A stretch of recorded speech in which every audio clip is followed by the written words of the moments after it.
عاوزة اوريكم حاجة بحبها قوي، وهي قطع الكروشيه. في منها عملتها بنفسي، ومنها اللي اشتريته من براند ومكان وسعر مختلف.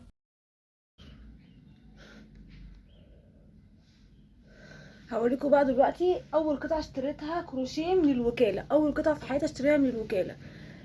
دي اشتريتها ايام ما كنت بشتري هدوم، بقى عايزة اغير ستايلي وكده. فالمهم ان انا كنت عايزة اشتري كروشيه. القطعة دي بقى لها عندي 9 سنين. فالمهم ان هي مش مكتوب عليها براند او اي حاجة، وبزرار كده بيلمع. المهم انا اشتريتها من محل مش من على ستاند. وقعدت افصل فيها، الراجل قال لي مش هينفع تفصلي فيها نهائي، مش هينفع تفصلي فيها نهائي علشان هي هاند ميد. وهو الراجل بقى ايه، كان حاططها كده في زاويه لوحديها. فالمهم ان انا ما كنت شارياها من 9 سنين او 8 سنين، كان ب60 جنيه، لسه فاكره ثمنها.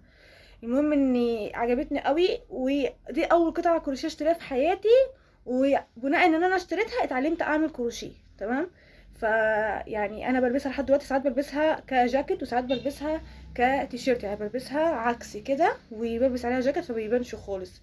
بلبسها على مثلا اي حاجه فيها ورد، اي حاجه مخططه كده. ان انا اشتريت كذا قطعه من الوكاله بعد كده، فلسه هتشوفوها. بس دي كانت اول قطعه وعزيزه عليا قوي. وزي ما انا قلت لكم، انا بشيل الكروشيه كله في شنطه وبحافظ عليه، او